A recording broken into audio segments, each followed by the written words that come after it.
Well, we go to now to the News Radio 102.9 KARN Newsmaker line. We welcome Congressman Bruce Westerman, who is representing most of southern and western Arkansas, United States House of Representatives. Sir, we appreciate you coming to the program. How are you today? Oh, great. Good to be on your show, Doc. And you forgot a big part of northern Arkansas, too. I go one county shy of Missouri. It's a huge district. Yes, indeed. The western part that goes almost up to Missouri. Let me ask you something. A lot of us are really concerned, first of all, about this Iran deal. I was going to call it the Iran nuclear deal, but I think it takes in a lot more than that.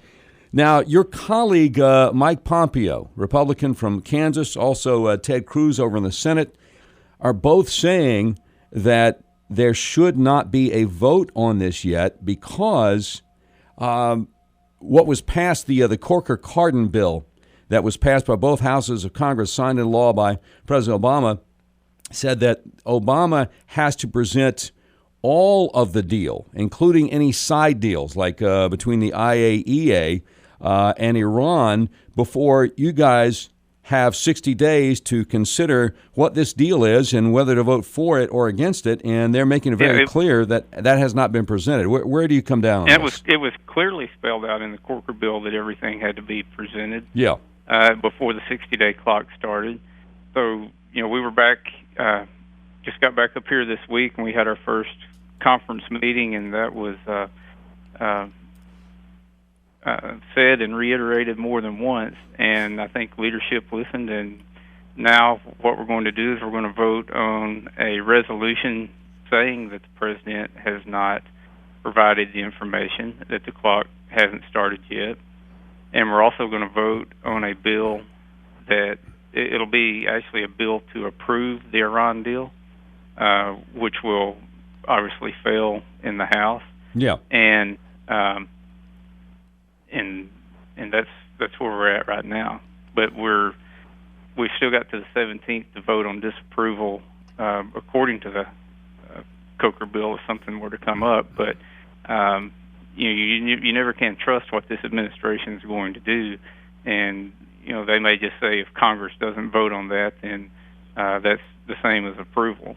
Yeah, in other words, we're going to release the sanctions, release the $150 billion with a B dollars to the biggest supporter of worldwide terrorism, Iran. And like you say, you never can tell what this administration is going to do. Now, Senator Ted Cruz had said that if the president decides to do that, that Congress should tell CEOs of banks who are holding frozen Iranian assets that regardless of what the president says, you better not break the law and you better not, release those sanctions and release that money. Does that make sense? That idea has been floated. There's also some other issues out there. There were judgments made against Iran for some of the terrorist activities, and it's billions of dollars in damages that should be awarded to American citizens who've won suits in court. So before any money was sent back to Iran, those payments should be made as well. So I'm telling you, Doc, this is being attacked from many, many angles. Our safety and security of our country are at stake with this deal. I knew it was bad from the get-go. The more I learned about it, the more I dislike it. And believe me, I disliked it quite a bit before I even got back up here and started getting more briefings on it. Well, and the president has admitted publicly that he understands, he realizes, he confirms that, of course, Iran will continue to fund terrorism. And what part of giving them $150 billion to make it easier to do that makes any sense? I'm baffled, and I think that's one of the reasons that you're seeing even Democrats come out and go, well, I can't go with this.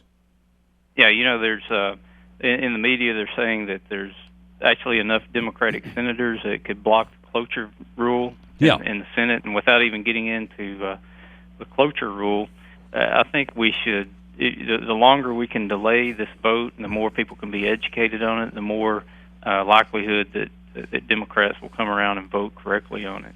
Okay, good deal. Let me ask something. I know that there are several committees in the U.S. House that are investigating the Planned Parenthood scandal, the videos that came out, and of course, Speaker Boehner's healthcare policy advisor resigned recently. She was a sister of the woman in charge of the STEM Express company that was buying the baby tissue, the baby parts from Planned Parenthood. A lot of people are concerned that Congress has not already voted just to stop funding of Planned Parenthood. Where are the investigations on this, and what do you think the sense of the Republican caucus is?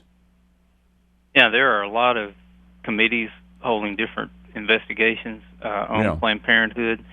I'm all for defunding Planned Parenthood. I've actually sponsored or co-sponsored a bill called the Defund Planned Parenthood Act of 2015.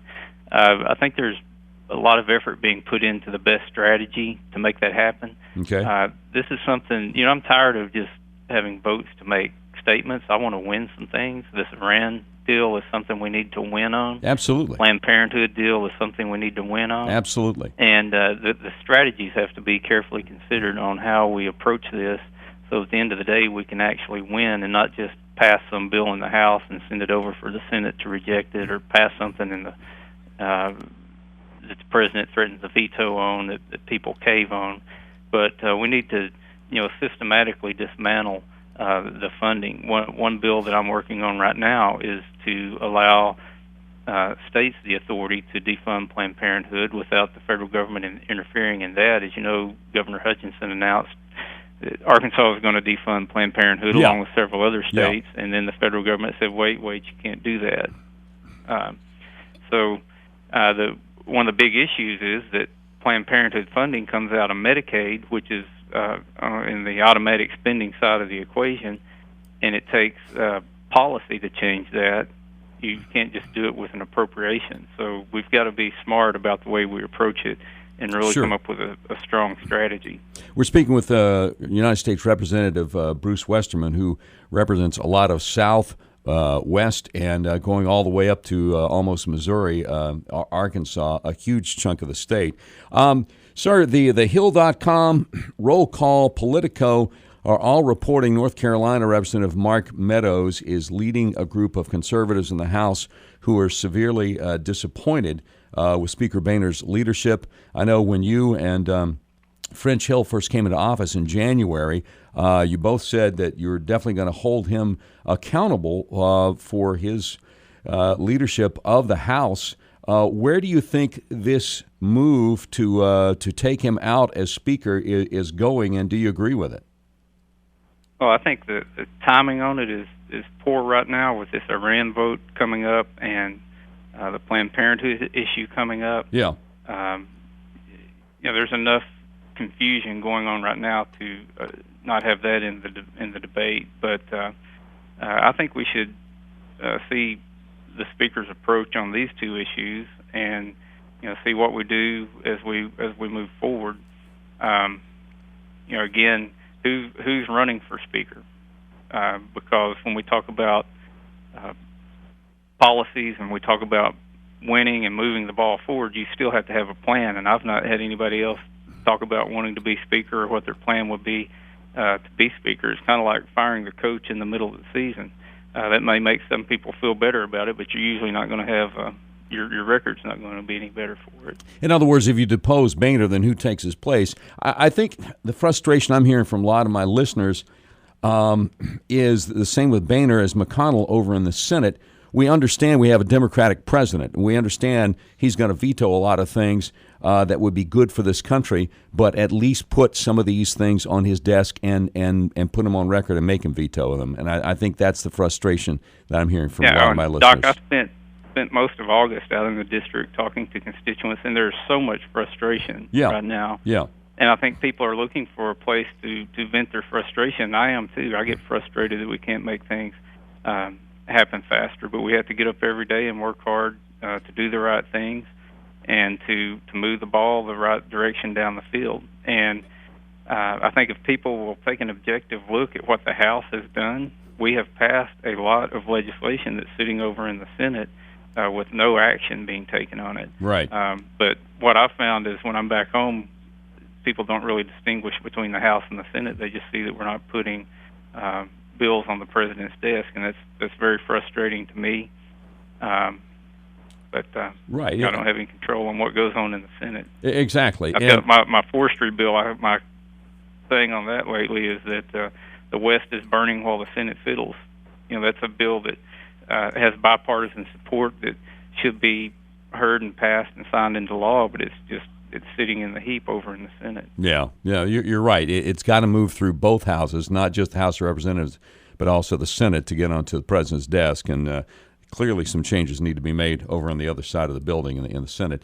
Congressman Bruce Westerman, representing Arkansas's 4th Congressional District, we really appreciate you coming on the show, brother. Thank you very much for making some time out of your busy schedule, and y'all come see us. All righty, Doc. Appreciate it anytime.